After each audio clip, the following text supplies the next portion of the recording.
انعمت علیہم، راستہ ان کا ہمیں دکھا اور ان کے راستے پر چلا جن پر تیرا انعام ہوا۔ اس کی وضاحت سورہ نساء میں آئی، وَمَن يُطِعِ اللَّهَ وَالرَّسُولَ فَأُولَٰئِكَ مَعَ الَّذِينَ أَنْعَمَ اللَّهُ عَلَيْهِم مِّنَ النَّبِيِّينَ وَالصِّدِّيقِينَ وَالشُّهَدَاءِ وَالصَّالِحِينَ وَحَسُنَ أُولَٰئِكَ رَفِيقًا۔ یہ منعم علیہم جو ہیں، جن پر اللہ تعالیٰ کا انعام ہوا ہے، یہ جو جماعت ہے منعم علیہم کی، اس کے 4 درجات ہیں۔ اوپر سے چلیں گے تو انبیاء سب سے اوپر ہیں، پھر نیچے ان کے درجہ ہے صدیقین کا، پھر ان سے نیچے شہداء کا، اور پھر بیس لائن سمجھیے کہ وہ صالحین مومنین جو نیک دل مسلمان ہیں، مخلص ہیں، صادق القول ہیں، صادق الایمان ہیں، یہ گویا کہ بیس لائن ہے۔ نیچے سے چلیں گے تو اس بیس لائن سے اگر کوشش ترقی کرے گا تو پھر درجہ اس کے لیے کیا ہے؟ شہادت کا ہے، اس کے اوپر ایک درجہ صدیقیت کا ہے، اور یہ آخری درجہ ہے، اس لیے کہ اس سے آگے نبوت کا جو درجہ ہے وہ اکتسابی نہیں ہے، وہ تو وہبی ہے، اور وہ دروازہ بھی اب بند ہو چکا، وہ ہمیشہ کے لیے وہ آؤٹ آف باؤنڈز ہے اب نوع انسانی کے لیے، وہ نبوت کا دروازہ بند ہو چکا۔ اس صدیقین اور شہداء کے درمیان کیا فرق ہوتا ہے، اس کو اب سمجھ لینا چاہیے، اور اس کو جدید سائیکالوجی کی 2 اصطلاحات کے حوالے سے آپ بڑی آسانی سے سمجھ سکیں گے۔ اللہ تعالیٰ نے عام طور پر انسانوں کو 2 مختلف مزاجوں پر بنایا ہے، ایکسٹروورٹس، انٹروورٹس۔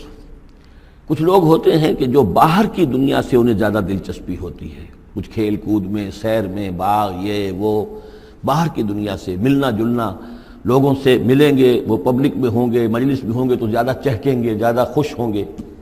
کچھ لوگ برعکس مزاج کے ہوتے ہیں، وہ دروبین قسم کے لوگ ہوتے ہیں، انٹروورٹس۔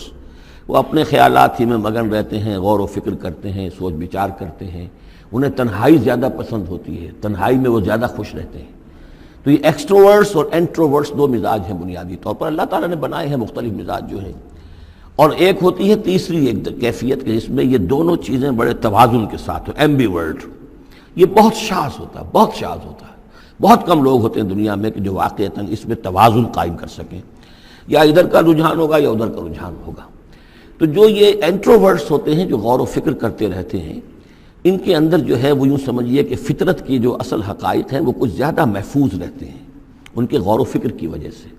پھر وہ کائنات کے بارے میں بھی سوچتے ہیں، تو اس کائنات کی تمام آیات الہیہ بھی گویا کہ ان سے ہم کلام ہوتی ہیں، اشارے کرتی ہیں۔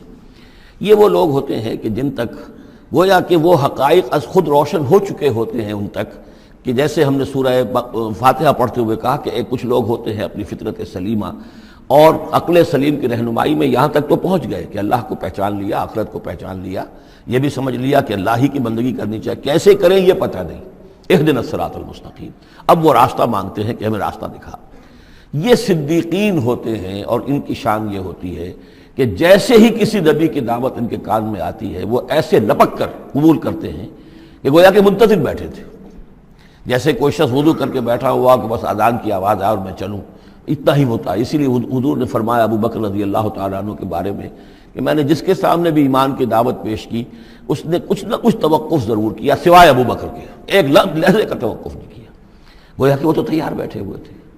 البتہ جو ایکسٹروورٹس ہوتے ہیں وہ چونکہ ان کی توجہ نہیں ہوتی حقائق کی طرف، وہ دنیا میں مگن ہیں، کھیل کود میں ہیں، شکار میں ہیں، کشتیوں میں ہیں، ہنسی مذاق میں ہیں، گفتگوؤں میں لگے ہوئے ہیں، تو انہیں کچھ زیادہ غور و فکر کی ان کے اندر جو ہے طبیعت کے اندر میلان نہیں ہوتا اس کا، لہذا انہیں دیر لگ جاتی ہے نبی کی دعوت کو سمجھنے میں، اس کی طرف متوجہ ہونے میں۔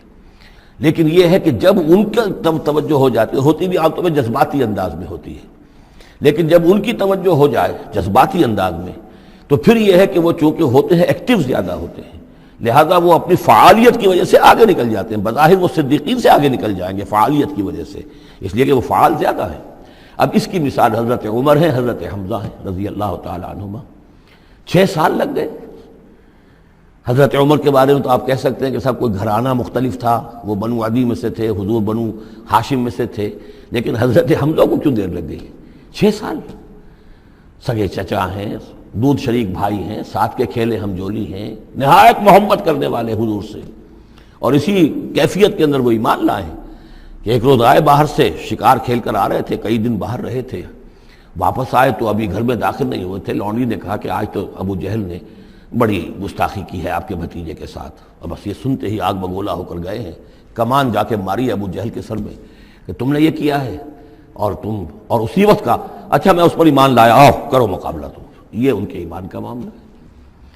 تو یہ اب حمزہ ہے، اس طرح حضرت عمر ہیں، چلے تھے حضور کو قتل کرنے کے ارادے سے، لیکن اپنی بہن کے اندر جو دیکھی، اس کے اندر یہ کہاں سے اتنی استقامت آ گئی کہ بھائی جان چاہے آپ ہمیں قتل کر دیں، جان سے مار دیں، لیکن اب یہ جو دین ہم نے قبول کیا اس کو ہم چھوڑنے والے نہیں ہیں۔ بہنوئی کو تو مار مار کے لہو لہان کر دیا تھا سعید ابن زید کو، بہن کو بھی مارا ہے، لیکن پھر اچانک بدل گئے۔ پھر وہی عمر جو ہے جو تلوار ننگی لے کے چلا تھا قتل کرنے کے ارادے سے، گردن میں تلوار حمائل کیے وجہ سے غلام ہوتے ہیں، ان کے ہاں غلاموں کا رواج یہ تھا، ان کی تلواریں گردنوں میں حمائل ہوتی تھی، وہ آ رہا ہے اور ایمان لا رہا ہے۔ تو یہ ہے شہداء، صدیقین اور شہداء۔ تو اب مزاج جو ہے انبیاء میں بھی آپ کو ملے گا، کچھ لوگوں کا مزاج شہداء سے مناسبت رکھتا ہے۔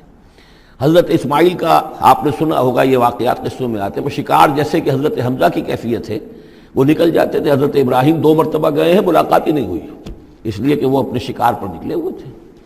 اس طرح کا معاملہ حضرت اسماعیل کا تھا۔ حضرت موسیٰ بھی جلالی مزاج کے آدمی تھے، ایک آدمی کو مکہ مارا ہے اور اس کی جان نکال دی۔ حضرت ابراہیم وہ دوسری قسم، وہ صدیق النبی، ان کے مزاج جو ہے وہ اس نوعیت کا، صدیقیت کے ساتھ مناسبت رکھنے والا۔ تو نبوت تو ان کو بھی ملی، نبوت ان کو بھی ملی، لیکن مزاجی فرق کی وجہ سے ایک صدیق نبی ہے اور ایک رسول نبی ہے۔ اس لیے کہ رسول کے ساتھ جو لفظ مناسبت رکھتا ہے وہ شہادت ہے، تمام رسول شاہد بنا کر بھیجے گئے ہیں۔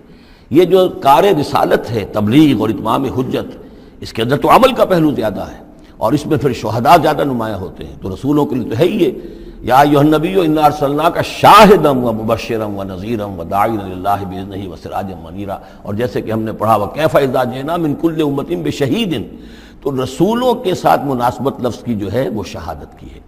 تو گویا کہ شہداء کا مزاج رکھنے والے جو نبی ملے وہ رسول النبی ہیں، اور صدیقیت کا مزاج رکھنے والے جن کو نبوت مل گئی وہ صدیق نبی ہیں۔ تو حضرت ابراہیم انہ کان صدیقا نبیا، وہ تو ہم پڑھ چکے تھے، اب آگے چلیے۔ ابھی اس موضوع پر مزید گفتگو سورہ حدید میں چل کر ہوگی۔ اولئک ھم الصدیقون والشہداء عند ربہم، اس کے جو دوسرے رکوع کے آخر میں یہ آیت آئی ہے، تو وہاں جا کر انشاءاللہ اس کے سلسلے میں مزید کچھ گفتگو ہوگی۔ وَاذْكُرْ فِي الْكِتَابِ موسیٰ، اور کتاب میں تذکرہ کیجئے موسیٰ کا، انہ کان مخلصا، یقیناً ہم نے اسے خاص اپنا بنا لیا تھا۔ اس کی تفسیر آگے آ جائے گی سورہ طٰہٰ کے اندر۔ وَكَانَ رَسُولًا نَبِيًّا، اور وہ رسول نبی تھے۔ وَنَادَيْنَاهُ مِن جَانِبِ الطُّورِ الْأَيْمَنِ، اور ہم نے اس کو پکارا، اس سے بات کی، اس کو بلایا طور پہاڑ کے داہنی جانب سے۔ وَقَرَّبْنَاهُ نَجِيًّا، اور اسے قریب ہم نے بلایا سرگوشی کے لیے۔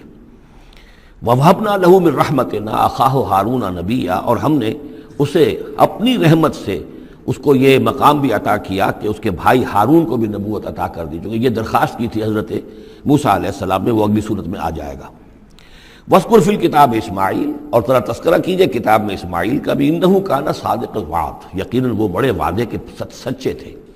اور خاص طور پر اشارہ ہو رہا ہے اتنا بڑا وعدہ جو حضرت ابراہیم سے اپنے والد سے انہوں نے کیا تھا کہ یا ابت افعل ما تؤمر ستجدنی انشاءاللہ صابرا، ابا جان کر گزریے جو بھی آپ کو اللہ کی طرف سے حکم آ رہا ہے، مجھے ذبح کرنے کا حکم ہے، ذبح کر دیجئے، انشاءاللہ آپ مجھے صابر پائیں گے۔ تو آخری وقت تک انہوں نے اپنے اس وعدے کو نبھایا اور گردن جو ہے رکھ دی کہ چلائیے چھری۔ صادق الوعد وکان رسول النبی، اور وہ بھی مزاجی اعتبار سے جو میں نے عرض کیا ہے، حضرت حمزہ چونکہ ویسے بھی نسل میں حضرت اسماعیل کی نسل میں سے ہے، تو اگر آپ دیکھیں گے تو بہت ہی ان کے درمیان شخصیت کی مشابہت نظر آئے گی۔ رسول النبی، وہ رسول نبی تھے۔ وکان یامر اہلہ بالصلاۃ والزکاۃ وکان عند ربہ مرضیہ، اور وہ حکم دیتے تھے اپنے گھر والوں کو نماز کا بھی اور زکوٰۃ کا بھی، اور وہ اپنے رب کے نزدیک بہت ہی پسندیدہ تھے، بہت ہی اللہ تعالیٰ کو کے منظور نظر کہہ لیجیے، مرضیہ۔ وَاذْكُرْ فِي الْكِتَابِ ادریس، اور تذکرہ کیجئے کتاب میں ادریس کا بھی۔ یہ ادریس علیہ السلام جو ہے یہ ایک نبی ہے کہ جو حضرت آدم اور حضرت نوح کے مابین گزرے ہیں۔ حضرت آدم اور حضرت نوح کے مابین ایک اور نبی بھی گزرے ہیں، قرآن مجید میں ذکر نہیں ہے، تورات میں شیس علیہ السلام۔ تو نبی تو یہ ہیں، حضرت آدم پہلے نبی، پھر یہ دو اور نبی ہیں، حضرت ادریس۔ اس تورات میں ان کا نام حنوک ہے، شیس کا نام سیس ہے، وہ تو ٹھیک ہے، اور قرآن مجید میں ان کا تذکرہ بھی نہیں ہے، لیکن حضرت ادریس کا حنوک نام ہے وہاں۔ لیکن یہ کہ یہ دونوں ہیں درمیان میں حضرت آدم اور حضرت نوح علیہ السلام، پہلے رسول حضرت نوح علیہ السلام ہے، یہ دونوں نبی ہیں صرف۔ وذکر فی الکتاب ادریس، اور تذکرہ کیجئے کتاب میں، اس قرآن میں، ادریس کا، انہ کان صدیقا نبیا، یقیناً وہ بھی صدیق نبی تھے، مزاجن ان کا بھی وہی حضرت ابراہیم کے ساتھ مناسبت، صدیقیت والا مزاج۔ ورفعناہ مکانا علیا، اور ہم نے انہیں اٹھایا تھا بہت بلند مقام تک۔ اب یہ اٹھانا جو ہے، ویسے تو بعض لوگوں کا خیال ہے کہ شاید وہ بھی حضرت عیسیٰ علیہ السلام کی طرح رفع سماوی ان کی ہوئی ہے، چوتھے آسمان میں حضور کی ان سے ملاقات ہوئی ہے شب معراج میں، لیکن ایک مفہوم اس کا یہ بھی ہے کہ اونچا مقام دینا، بلند مقام دینا، اس لیے کہ یہاں الہ نہیں ہے، وہاں جو ہے وہ رافعک الیہ،